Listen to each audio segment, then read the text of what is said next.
Bom dia, sejam muito bem-vindos, muito bem-vindas. Essa é a aula semanal número 40. Ela é uma aula que acontece toda quinta-feira às 11 horas da manhã e eu faço para instrutores de Pilates e gestores de estúdio que querem ali aprender a ter o domínio técnico e ter um padrão de atendimento que encanta e fideliza os alunos.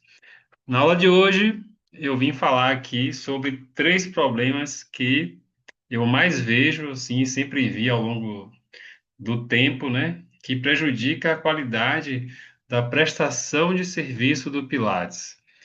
São problemas que eu já via acontecendo desde quando eu dava aula em Salvador, isso lá para 2011, 2012.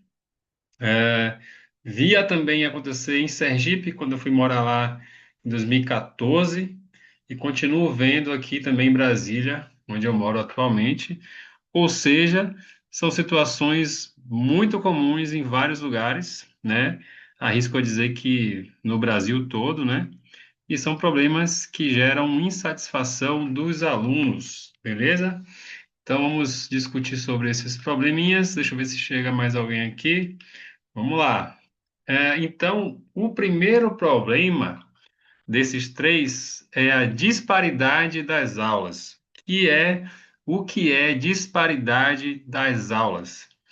O aluno faz uma aula ali, geralmente, né, com uma instrutora que é fixa, ou um instrutor, mas de vez em quando tem um imprevisto, e aí esse aluno tem que fazer aula com uma outra instrutora, né, que dá equipe, e quase sempre a estrutura de aula vai ser muito diferente de um profissional para o outro, né? E aí, isso eu sempre vi que gerava comparações entre os profissionais. Em alguns casos, o aluno não queria fazer aula com a outra instrutora. Por exemplo, vamos pegar aqui de exemplo dois profissionais, né? Então, uma instrutora A que segue uma estrutura tradicional, não usa bola, tem uma pegada de aula que não fadiga os alunos durante os exercícios. E aí tem uma instrutora B que segue uma linha contemporânea, usa bola, usa caneleira e gosta de chegar ali no limite da exaustão do aluno. Então, como é que você acha que o aluno fixo da instrutora A vai se sentir nesse dia que ela vai ser substituída, né? Ele vai fazer aula com essa outra instrutora B. Inclusive, no mês passado, uma pessoa me disse, me contou exatamente esse tipo de situação, né? Que uma vez o seu instrutor fixo não pôde dar aula, e aí essa pessoa foi fazer aula com a outra instrutora lá da equipe, e aí esse aluno, que era um homem, ele detestou a aula porque a instrutora passava séries com muitas repetições, até que esse cara fadigou tanto que ele ficou tonto e precisou até interromper a aula. Então, esse cara, ele criou uma resistência com a instrutora e ele não queria mais fazer aula com ela de jeito nenhum. Quando o seu professor fixo precisava faltar, ele não queria mais fazer aula com essa instrutora, tá? E isso é justamente esse problema que eu estava falando, é a disparidade de aula, uma diferença ali muito grande da estrutura, do jeito de dar aula de cada um. É uma coisa tão comum que eu acredito que quem estiver assistindo aqui já deve ter passado por isso. Bota aí no chat quem nunca viu isso acontecer em algum estúdio onde você trabalhou, né? Ou ouviu algum colega instrutor falando sobre isso. Agora pare e imagine se esse instrutor, né, que tem esse instrutor fixo aí que estava dando aula para esse aluno, né, que estava indo tudo bem, ele não tinha essa pegada de fadigar os alunos. Imagine se ele pega e sai do estúdio, né? Se um dia ele pega e sai desse estúdio, né? O que é que vai acontecer com os alunos, todos os alunos desse cara? O que é que poderia acontecer, né? Com essa insatisfação com outra instrutora que tem uma forma muito diferente de dar aula. E o que é que, consequentemente, pode acontecer com o caixa do estúdio, né? Esse é o tipo de problema que pode fazer um estúdio perder 15 alunos, 20 alunos em pouco tempo, tá? Em poucos meses. Então, se você tem uma equipe de instrutores no seu estúdio, ou você chama uma outra pessoa para trabalhar, como é que você pode resolver esse problema? Padronizando a estrutura de aula. Os grandes estúdios, estúdios de sucesso, dentro desses estúdios, os instrutores, eles falam todos uma mesma língua, né? Eles seguem um padrão organizado de atendimento. Só que isso não tira a identidade profissional de cada instrutor. Cada um tem a sua identidade, a sua personalidade, sim.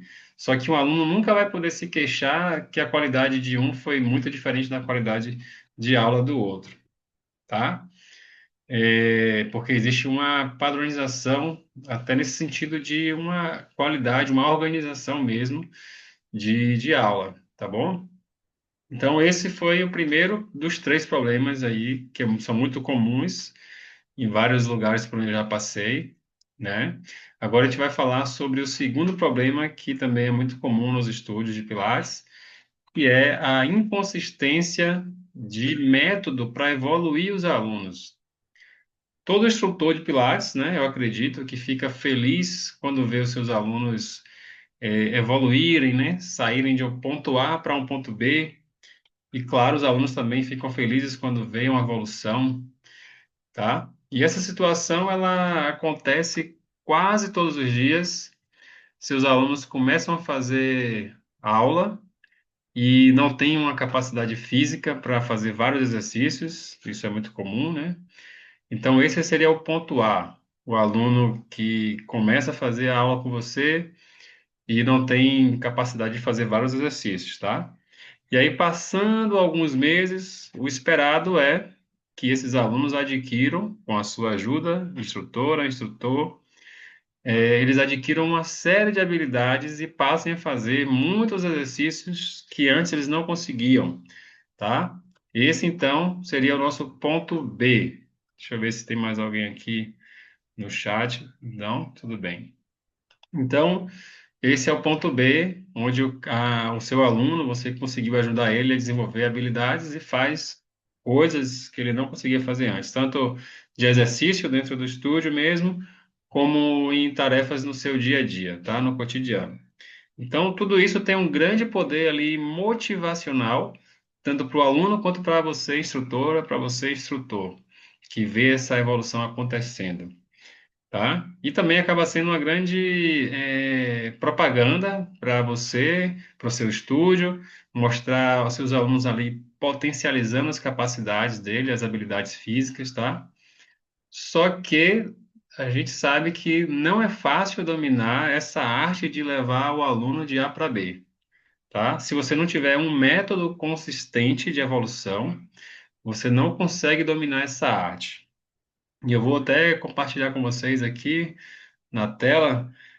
Quem estava aqui na aula passada, né, viu que eu estava falando de uma aluna que chegou para mim com dor cervical, com dor lombar, fraqueza no Powerhouse. Eu disse que eu ia filmar ela, inclusive fazendo um exercício que é o CEO, e que eu ia pedir autorização para mostrar aqui para vocês. E aí eu consegui, eu fiz isso essa semana e vou mostrar para vocês como que ela saiu do ponto A para o ponto B. Espera aí que eu vou compartilhar a tela aqui com vocês.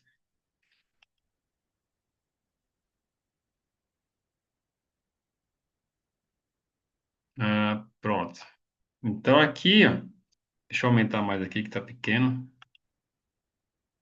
Aqui eu tirei um print da avaliação. Pessoal, que se não estiver vendo aí o compartilhamento de tela, manda aí no chat ou até liga o microfone mesmo e avisa, tá? Então eu tirei um print da avaliação que eu fiz dela, nesse formulário aqui, né? Onde eu perguntei: você tem alguma queixa física, né, como dores, cansaço constante, fraqueza? E ela respondeu aqui nessa linha abaixo: fraqueza muscular, cansaço, colesterol alto, acima do peso, uma dor não constante nos tornozelos, conforme pisa, dor no braço esquerdo ao elevar ou colocar para trás, cervical e lombalgia mencionado acima, que aqui eu não peguei a avaliação toda, né? Eu cortei o pedaço aqui, porque mais importa agora. E aí, outra parte aqui importante é que eu perguntei para ela qual é o seu principal objetivo nessas aulas de Pilates. E ela trouxe para mim, como resposta, troca de peso gordo por magro, emagrecer. Isso aqui eu já alinhei com ela desde o início, que eu não poderia fazer isso por ela no Pilates, tá? Reduzir dores no corpo, ganhar força, ganhar equilíbrio, leveza mental e físico, aumentar motivação, foco e serenidade. Então, aqui tem até a data, ó, 5 de março de 2024, um ano e 5 meses, né? Então, olha só, como eu falei, cervical, ela falou ali, né, de dor lombar e tudo mais. Tem uma parte também do mental, de motivação, né, de concentração, de foco, de leveza mental, não é somente física. E aí eu filmei aqui a evolução do exercício, vou dar o play aqui no vídeo, e percebam que houve uma evolução ali de força, né, para ela conseguir fazer esse exercício, que é o CIO, esse controle do powerhouse, do centro. E eu quero que vocês prestem atenção no final do vídeo, o sorriso que ela dá espontaneamente, que já envolve essa questão também emocional, mental, que ela tinha até colocado ali como um objetivo dela nas aulas de Pilates. Então vamos lá, ó. É o CIO, um exercício que não é fácil, ele é do nível intermediário.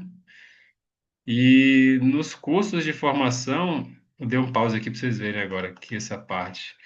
Nos cursos de formação, os futuros instrutores que eu estou ali treinando, todos eles sempre têm dificuldade na hora de executar esse exercício. Estou falando porque não sei se vocês já praticaram, já fizeram esse exercício, e quando a gente olha uma pessoa fazendo ele bem, parece sempre que é muito fácil, né? E ela não chegou já fazendo esse exercício de uma hora para outra. Então, essa parte lá atrás, ó, onde tem que parar e equilibrar e ainda bater o pé um no outro, é uma parte também mais desafiadora ali do exercício, tá? E ela já conseguiu dominar tudo isso. Agora, olha no final o sorriso que ela dá. Olha lá. Então, isso sim demonstra aí essa evolução, tá bom? Quando você tem um método ali bem organizado para tirar o aluno, levar o aluno do ponto A para o ponto B. E aqui é a mascote, a caçula das minhas turmas, uma senhora de 87 anos, aqui ela no estúdio. Opa, deixa eu dar o play. Ela no estúdio, estou fazendo aqui um pré-pilates com ela, no Reformer, preparando. O caso dessa aluna é uma artrose avançada no joelho esquerdo, limitante, né, com dor limitante, dificuldade de descer e subir escada, que ela já estava evitando muito de ir a lugares que tivesse que subir ou descer escada, ela não ia, tá? Então aqui nesse vídeo que eu consegui pegar dela, eu não estou trabalhando especificamente o joelho, né? Estou na parte de trabalhar o centro, né? O powerhouse, que tudo isso faz parte. Quem é instrutor de Pilates, instrutora, sabe que a gente trabalha o todo, né? Essa integração. E agora, ela fez inclusive uma cirurgia no joelho, tem 4 meses, e o próximo vídeo é depois de 3 meses dela operada, ela já encarando a escada. E ainda, cadê o play? E ainda ela descendo a escada, colocando o pé esquerdo na frente, o pé do que foi operado, a perna que foi operada, o joelho esquerdo apoiando, descarregando o peso primeiro. E já indo para academia, fazer musculação e tudo. Então ela encarou a escada. Então são essas transformações que são motivantes tanto para a gente como instrutor, como para a aluna, né, que vê a evolução. Então, tudo isso vai fazendo a pessoa ficar motivada e querer ficar sempre com você, independente se tem 300 estúdios de Pilates na mesma rua, no mesmo bairro. E o último caso que eu quero mostrar aqui para vocês é uma aluna de 70 anos de idade, aqui mostrando, ela mandou para mim a foto da radiografia, né, do raio-x da coluna, dá para ver logo de cara aqui essa escoliose. E aqui o laudo, vou aumentar para a gente conseguir enxergar melhor. Já deixei destacado aqui para facilitar para a gente ver, ó. Na ressonância, no raio-x da coluna cervical, espaços discais reduzidos. Deixa eu tirar aqui do sol para não torrar meu celular. Então, espaços discais reduzidos de C4 a C6 e osteófitos incipientes anteriores. Coluna dorsal, torácica, escoliose destro-côncava e osteófitos marginais. E aqui embaixo, coluna lombosacra, escoliose destro-convexa, espaços discais reduzidos de L3 a S1 e também osteofitose marginal. Deixa eu diminuir. Então, esse quadro aí, ela se queixava de dor lombar, a cervical até que não, nem torácica, mas se queixava de dor lombar. E com 70 anos de idade, não chegou fazendo tudo quanto é exercício, né? E aí, levando um método de evolução bem estruturado, ela aqui já nessa parte do 100, embora o 100 seja um exercício do nível básico, mas quem já fez aí ou já tentou passar para um aluno sabe que ele não é fácil, apesar de estar no básico.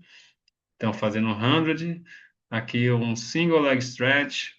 Inclusive, pessoa com dor lombar, é complicado manter aqui essa alavanca de perna estendida, né?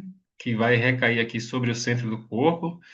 Quando a pessoa tem dor lombar é complicado, então, passando por um processo ali inicial, né? De restabelecer as capacidades dela, de cessar essa dor, resolver o problema da dor.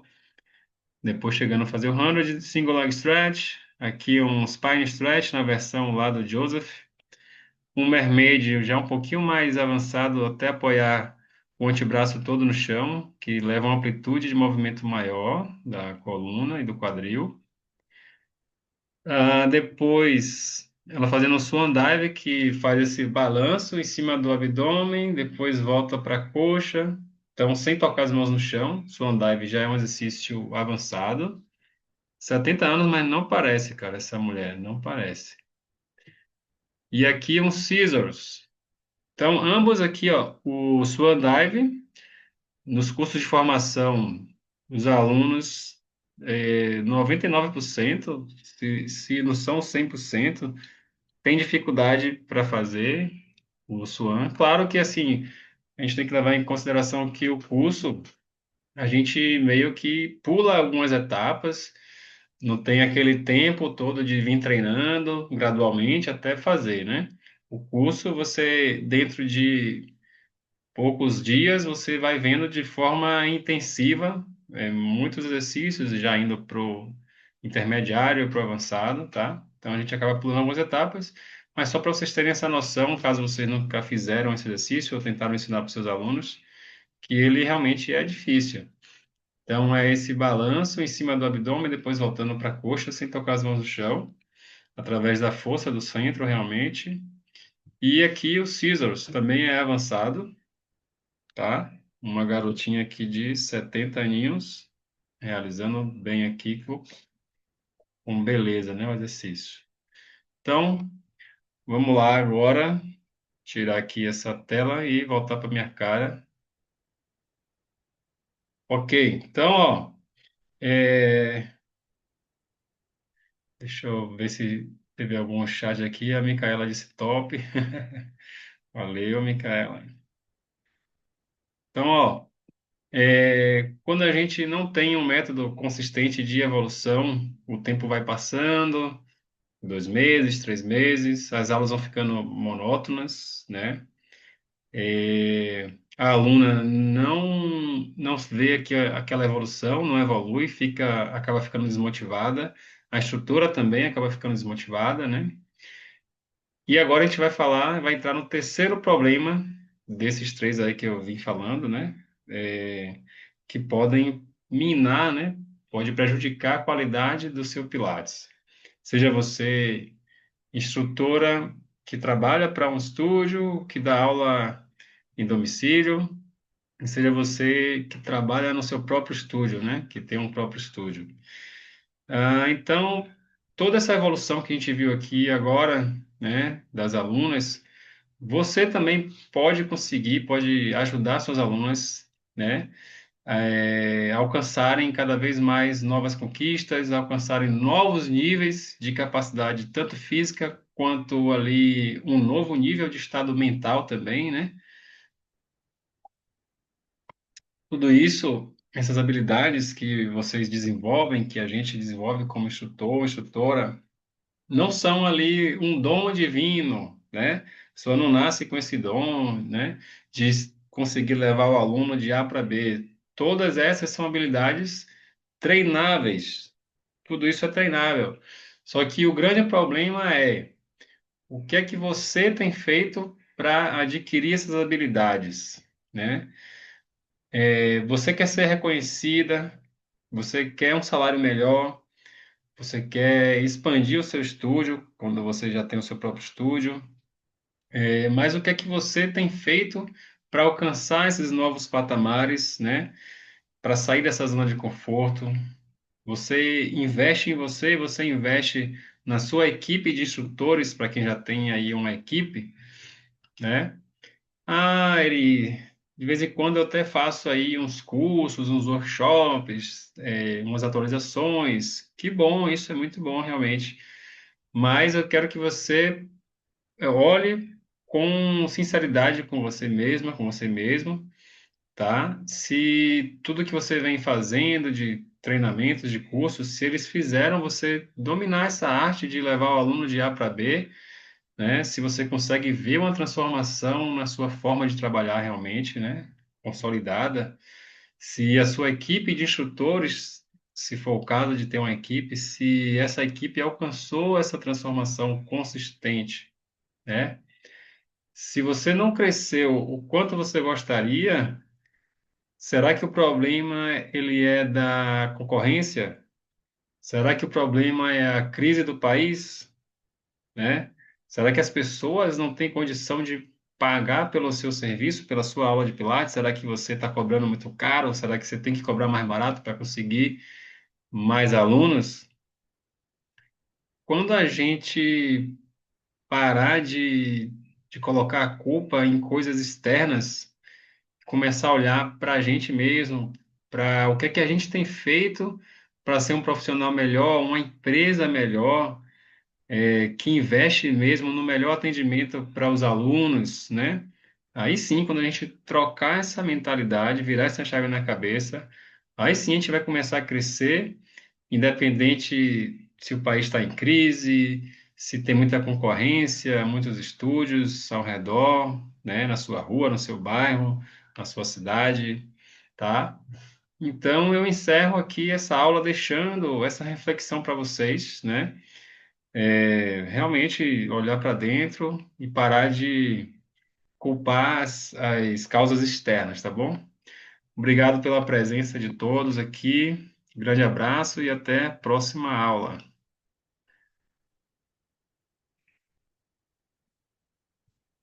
Obrigado, Micaela.